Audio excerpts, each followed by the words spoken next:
I said the case of Bola Tinubu was a case involving international dimension. The permutation for 2027 has begun since 2023, and we have been having this conversation since 2024. Now in 2025, we are just left to 1 year to the general election in 2027.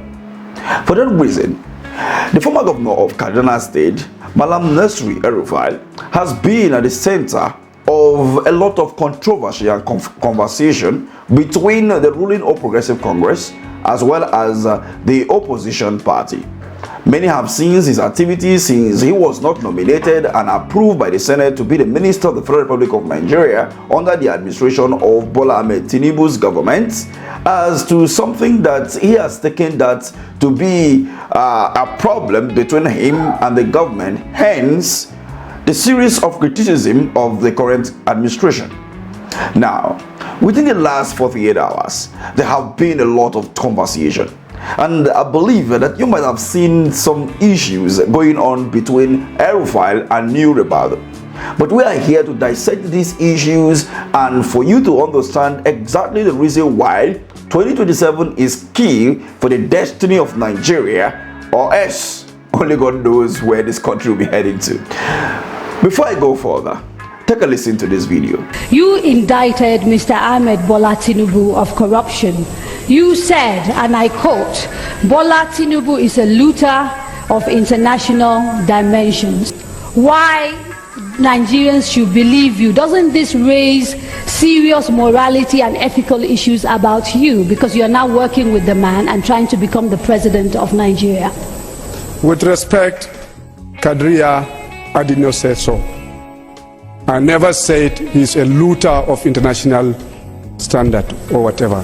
What I said, and I was making report to all the cases that we were investigating then, I said the case of Bola Tinubu was a case involving international dimension. It was not a case that was being handled by the EFCC. Therefore, I will not have much to say about it. In any case, I have never come out to judge and sentence an individual before taking him to the court. This was Nuhu Ribadu sometime in 2011. Do not forget that Nuhu Ribadu was the EFCC chairman in when EFCC was formed in 2006 to 2007. And fast forward 2011, he contested to be the president under the platform of ACN, which was controlled by the then governor of Lagos State and now the president of Nigeria. Now, we all understand the corruption allegation on the president of Nigeria, Bola Ahmed Tinubu, back in the days and even currently now. Last year, there was a report that he is one of the top corrupt politicians globally. But then, is that a good image to Nigeria? Hell no. Reason why there is every negotiation around some certain political gladiators to measure that he has been on seat democratically in 2027. But then, Nuhu El-rufai, in response to Nuhu Ribadu, who claimed that he never at any point in time said that Bola Ahmed Tinubu was corrupt or alleged to be somebody that is an international thief, according to Fela. And according to El-rufai, he said, and I quote, Ajia Najatu Mohammed's statement is accurate regarding the statement made by Nuhu Ribadu back in 2006. The record of proceeding in the Senate will confirm that Nuhu Ribadu made those statements sometimes in 2006. The subsequent Daily Trust report below of February 2007 reconfirmed the essence of the statement.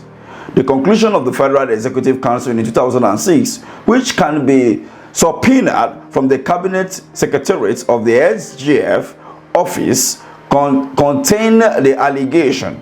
In the special fake meeting in which I was a member, new EFCC made similar presentation accusing many sitting officials sometimes in 2006. Now, you understand that this buzz is not going to end. Anyway, Najatu has come out to release a particular video stating that she is receiving some certain threats, from the national security advisors, people around him and all of that, accusing him that there's no retreat, no apologies to Nuhu Ribadu. I'm speaking in response to the recent threats and intimidation by Nuhu Ribadu using his attack dogs and his lawyer Ahmed Raji, and regarding my statement that the then chairman of the EFCC had publicly accused the then governor of Lagos State, Ahmed Bola Tinubu, of being, and I quote, a corrupt government official who will not escape justice.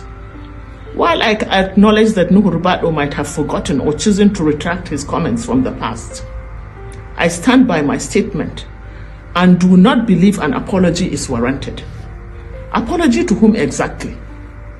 To President Tinubu for the earlier comments made by his now national security advisor? Or apology to Nuhu Ribadu for his forgetfulness and master-serving mindset? I stand by my original statement and will not be retracting it. My words accurately reflect my views on the matter based on what is already in public domain, and I do not believe an apology or retraction is necessary. I will not compromise my position to appease Ribadu and his attack dogs.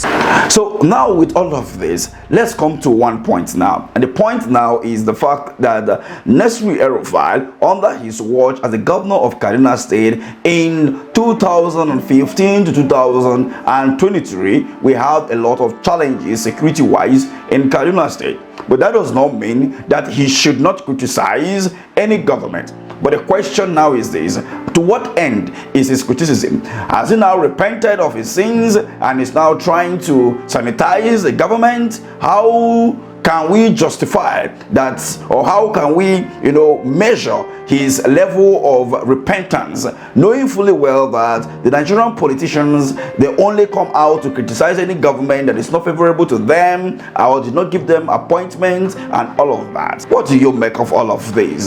This is really trouble in paradise. In as much as there is a lot of trouble within the All Progressive Congress as well as opposition, it baffles many people that the obedient movement are not left behind, as they also continue to find themselves on social media. Will Nigeria ever come out of this trouble, posted upon them by the political elite or those who are seen to be the elites in Nigeria, who think about themselves over the people of the country?